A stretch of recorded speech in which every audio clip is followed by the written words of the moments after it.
উপস্থিত হয়েছে ত্রিদণ্ডী স্বামী গোবিন্দানন্দ মহারাজ, গোস্বামী মহারাজ, আমাদের গৌড়ীয় মঠের মহারাজ। উনি বহু বছর ধরে গাইঘাটাতে উনি আছেন। আজকে আমাদের আলো নাট্য উৎসব 2024 উনি এসেছেন। ভিডিও হচ্ছে তো, উনি এসেছেন আমাদের মাঝে। আমরা ভীষণ আপ্লুত ওনাকে পেয়ে।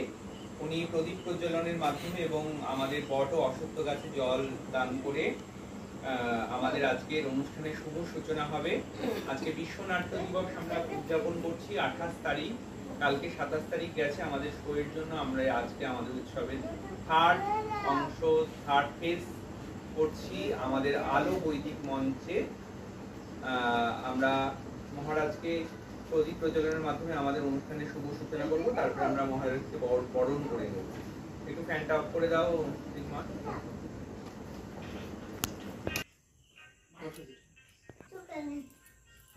সবাই একটু শঙ্খধ্বনি আর উলুধ্বনি দেবে। শঙ্খটা বাজাও।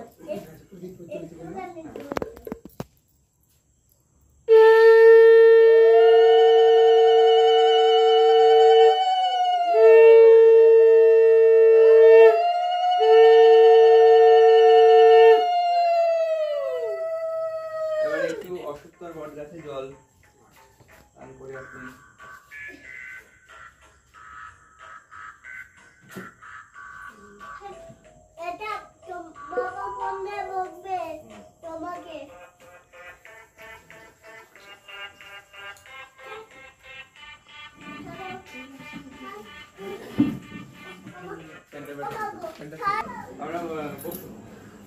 এবার আমরা ওনাকে একটু বরণ করে নেবো আমাদের উৎসবের স্মারক এবং উত্তরীয় দিয়ে।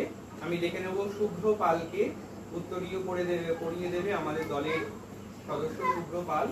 তারপরে প্রস্তুত হবে অনিতা চক্রবর্তী, স্মারক তুলে দেবে। শুভ্র পাল উত্তরীয় পরিয়ে দেবে মহারাজকে।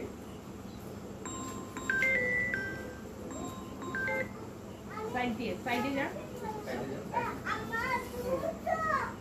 পরিয়ে দে।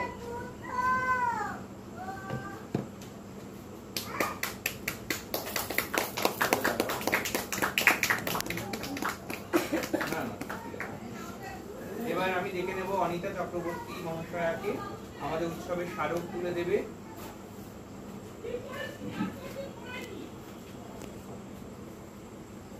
এরপরে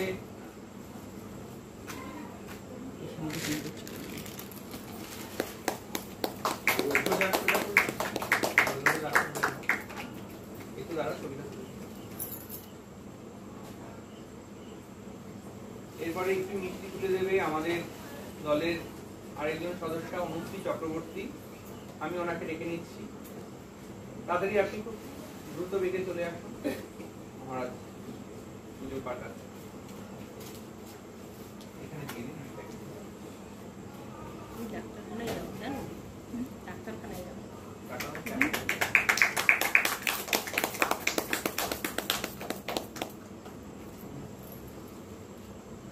এবার আমি অনুরোধ করব মহারাজকে কিছু বলার জন্য। শ্রী চৈতন্যদেবের সাথে যেহেতু থিয়েটারের সম্পর্ক বলা হয়, প্রথম প্রাচীন থিয়েটার ওনার হাত ধরে এসেছে বাংলায়। আপনি যদি কিছু বলেন 2-4 কথা। এই যে আমরা যেটা সাংস্কৃতিক যে অনুষ্ঠান করছেন, তা অনুষ্ঠানে সাংস্কৃতিক অনুষ্ঠানের মুখ্য অঙ্গ বাদ্যগীত এবং নাট্য। এবং বাদ্যগীতি নাট্য 537 বছর আগে শ্রীরাম নবদ্বীপ নামক মধ্যম দ্বীপে শচীগর্ভ সিন্ধু মাঝে থেকে মহাপ্রভু আবির্ভূত হয়েছিলেন। আবির্ভূত হয়ে 537 বছর আগে তিনি এই জগৎ সম্পূর্ণ সংস্কৃতি আলো থেকে একেবারে নিমজ্জিত ছিল। সংস্কৃতি, বাদ্য, গীত এবং নাটক কি বস্তু সেটা কিন্তু তখন ছিল না। মহাপ্রভু প্রথম যেটা মধ্যম দ্বীপ, যারা সিদ্ধাম নবদ্বীপে গিয়েছেন, যেখানে যোগপীঠ বলা হয়, শ্রী চৈতন্য মঠ বলা হয়, শ্রী শ্রী আপর শ্রী চৈতন্য মঠ, সেই মঠে প্রথম মহাপ্রভু নাটক কি বস্তু সেটাই তিনি তুলে ধরেছিলেন, এবং গীত এবং বাদ্য। তা সেইখানে মহাপ্রভু তো অন্যান্য যারা সদস্যবৃন্দ ছিলেন, মোক্ষম অদ্বৈত আচার্য ছিলেন, শ্রীনিবাস আচার্য ছিলেন, গদাধর পণ্ডিত ছিলেন, হ্যাঁ, তো এবং হরিদাস ঠাকুর ছিলেন, অন্যান্য অনেক সদস্যবৃন্দ মোক্ষম মহাপ্রভু এই ভক্তবৃন্দ ছিলেন।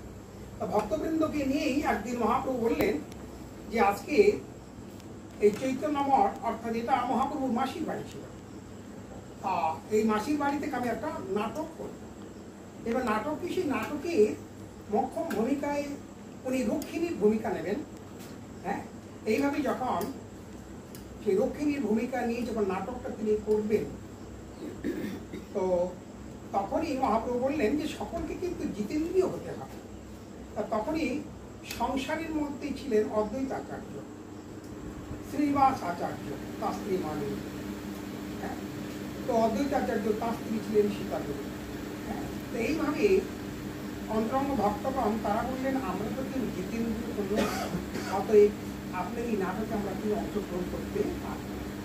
তা মহাপ্রভু বললেন আচ্ছা ঠিক আছে, আমি সকলকে আজকের জন্য সকলকে জিতেন্দ্রীয় অর্থাৎ ইন্দ্রকে জয়ী হতে পারি, সেটাই আমি তোমাকে আদেশ দিলাম। অদ্বৈত আচার্য বললেন ঠিক আছে, তাই প্রভু আপনি যদি কৃপা করেন, আপনার কৃপায় আমরা সকলে জিতেন্দ্রীয় হয়ে যাবে, কোনো চিন্তা নেই। তা মহাপ্রভু সকলকে কৃপা করলেন, তা সকলেই সেদিন জিতেন্দ্রীয় ছিলেন এবং রক্ষিণীর বেশ মহাপ্রভু ধারণ করেছিলেন।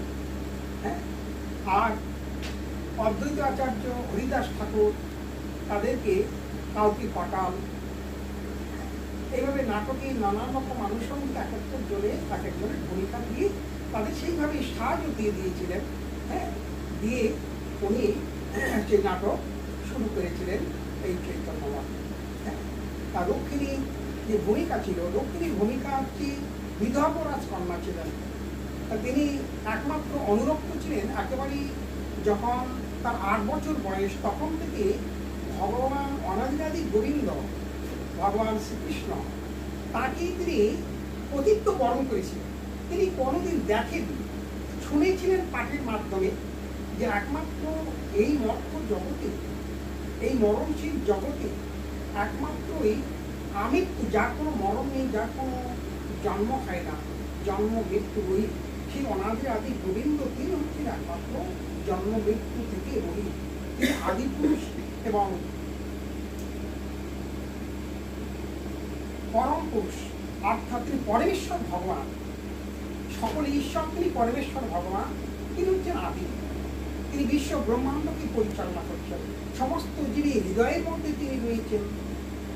এইভাবে যখন সেই পাঠে শুনেছিলেন, তখন থেকে রক্ষিণী কৃষ্ণ অনাদিরাদি গোবিন্দের চরণে তিনি আত্মসমর্পণ করেছিলেন। যদি বিবাহ করতে হয় একমাত্র রক্ষিণীকে বিবাহ, একমাত্র অনাদিরাদি গোবিন্দকে আমি বিবাহ করব, এইভাবে আত্মসমর্পণ করে দিয়েছিলেন।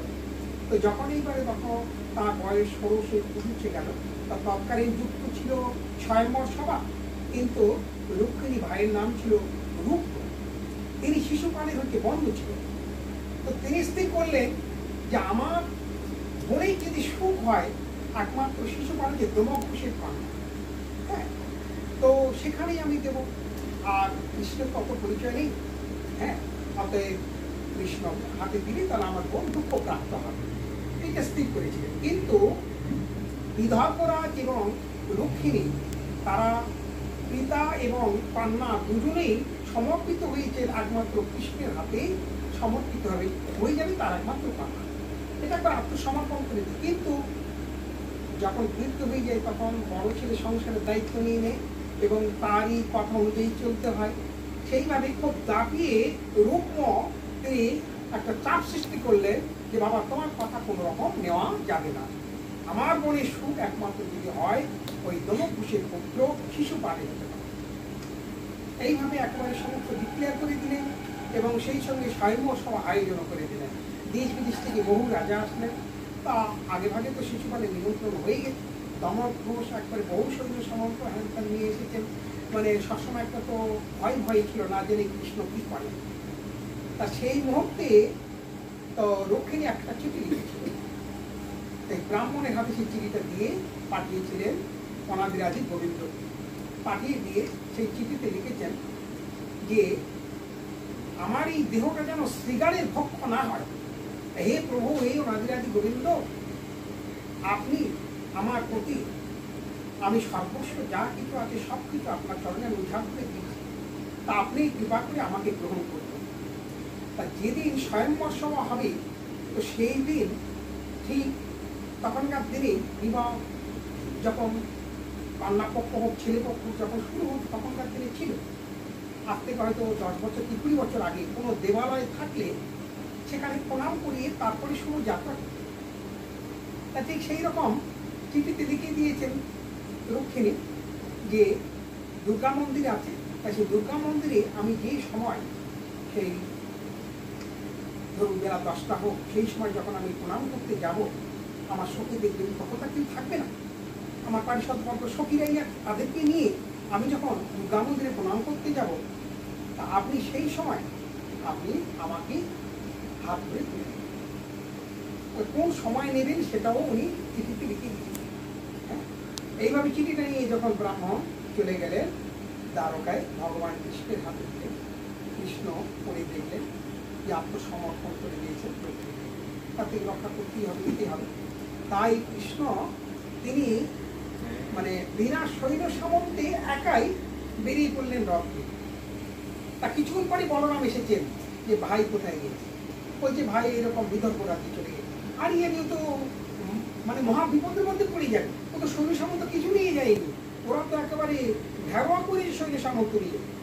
তখন বলরাম কি করলেন, কিছু থেকে বেশ কিছু সৈন্য সামন্ত নিয়ে ওই বিদর্ভ রাজ্যে প্রবেশ করলেন এবং একটা বাগানের ধারে সেখানে তা অপেক্ষা করতে লাগলেন। কৃষ্ণ অপেক্ষা করতে লাগলেন। হ্যাঁ, এবং পরেই বলরাম তার সশৈল নিয়ে ওখানে হাজির। তো এইবারে ওই যে সময়টুকু উল্লেখ করা আছে সেই সময়ের মধ্যে সত্যি সত্যি রুক্মিণী দেবী তার যে সহচরী রয়েছেন তাদেরকে নিয়ে ওই দুর্গা মন্দির প্রণাম করতে গেলেন। আর ওই সময়ে ভগবান শ্রীকৃষ্ণ রুক্মিণীকে হাত ধরে তিনি রথে তুলে নিলেন। তাই যেই রথে তুলে নিলেন সঙ্গে সঙ্গে সারা করে গেল যে এইরকম কৃষ্ণ বলপূর্বক রূপ বলছেন, বলপূর্বক আমার ভগনীকে তুলে নিয়ে গেছে ধরো ধরো। তা সমস্ত রাজন্যবর্গ ছিলেন, সেই সঙ্গে সঙ্গে তাদেরকে থামিয়ে দিয়ে রূপ বললেন যে আমি একাকি কৃষ্ণকে পরাজিত অনাশাই করতে পারবো। হ্যাঁ, তো এইভাবে রূপ তার শৈল নিয়ে যখন পিছিয়ে ধাওয়া হলেন, কিন্তু বহু রকম তিরস্কৃত করলেন, বহুভাবে বাণ নিক্ষেপ করেছেন, কৃষ্ণের উপরে বিপর্যস্ত করেছেন, তো সব সহ্য করেছেন।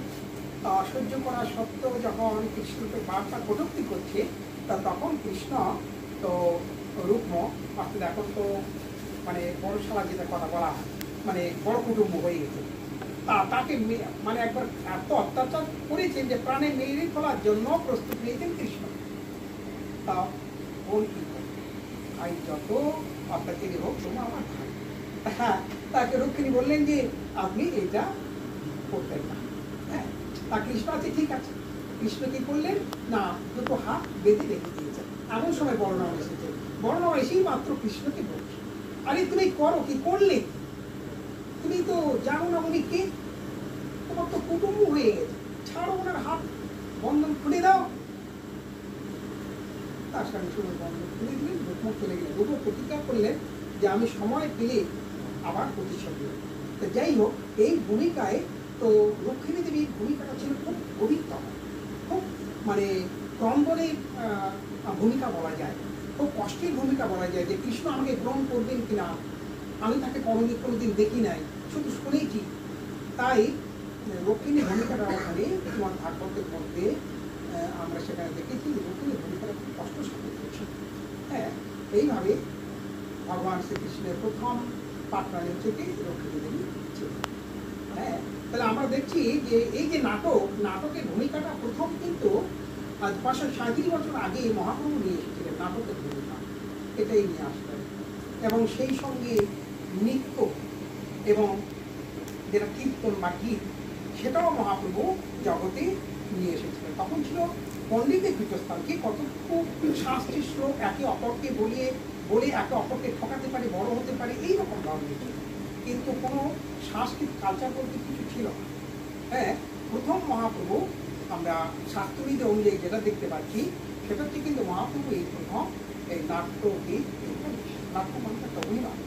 হ্যাঁ, তাই অভিনয় করা অর্থাৎ এই জগতের যা বাস্তবতা সেটাকে তুলে ধরা মানুষের সামনে তুলে ধরা, যাতে করে মানুষ অপকর্ম থেকে সঠিক রাস্তায় পৌঁছাতে পারে, শুভ কর্মটা মানুষ গ্রহণ করতে পারে, সৎ প্রবৃত্তিটা জাগরণ করতে পারে। তার জন্য মহাপ্রভু এই নাটক এনেছিলেন। সেই নাটকের ভূমিকাটা এখনো সেটাই রয়েছে।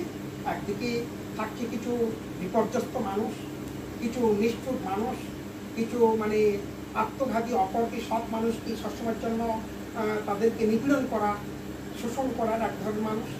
আর একদিকে থাকছে সৎ মানুষ, যাতে নিপীড়িত মানুষদের উদ্ধার করা যায়, তাদেরকে মঙ্গল সাধন করা যায়। এইটাই তো নাটকের ভূমিকা হয়ে আসে। লাস্টে পর্যন্ত দেখা যায় কি প্রত্যেকটা নাটকই একজন অন্যায়কারী ব্যক্তি লাস্টে সৎ ব্যক্তির চরণে তিনি আত্মসমর্পণ করবেন, আমাকে ক্ষমা করবেন, এটাই হয়।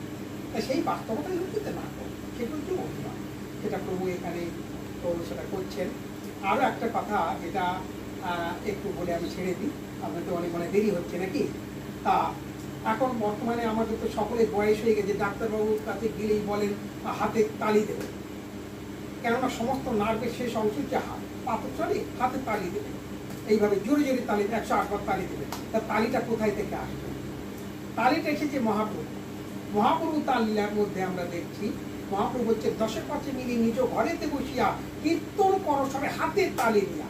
হাতে তালি দিলে কি হবে? মহাপ্রভু দেখলেন তাহলে নার্ভগুলো সতেজ হবে, হ্যাঁ, এবং সেই সঙ্গে একটা হাতে করতালে যে ধ্বনি, করতাল নেই, কোনো কিছু লাগবে না, হাতের তালি দিলেই একটা কীর্তন।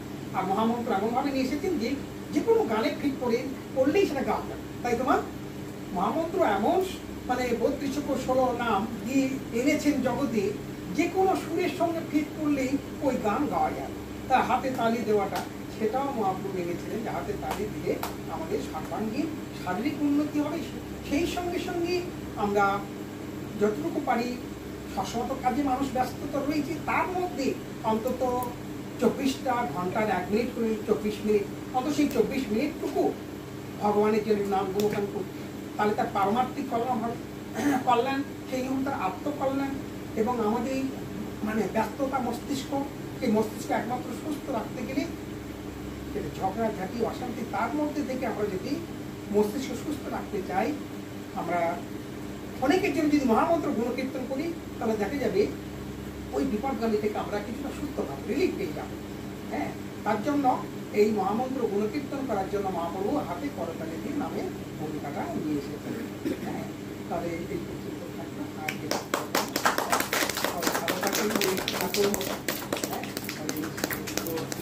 আর এটা কি ওই নটরাজ করতেন? আচ্ছা, আপনারা তো সবাই জানেন নটরাজ সমস্ত যারা দেবদেবী রয়েছেন সবাই বৈষ্ণব, তার মধ্যেই বৈষ্ণব কুল চূড়ামণি হচ্ছে এই আমাদের ভোলানাথ। বৈষ্ণব উত্তম, সবাই বৈষ্ণব, তবু তো তরতম উত্তম তো আছে, তার মধ্যে উনি হচ্ছেন বৈষ্ণব কুল চূড়ামণি, শ্রেষ্ঠ, এবং নিত্যগীতের মধ্যে ও শ্রেষ্ঠ, তাই না নাম দেওয়া হচ্ছে নটরাজ। হ্যাঁ,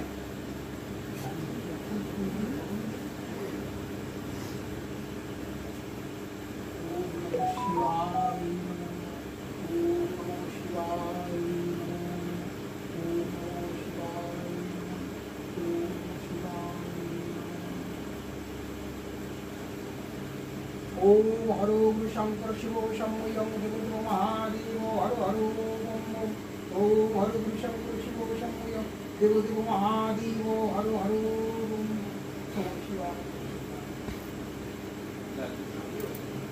হয়ে গেছে।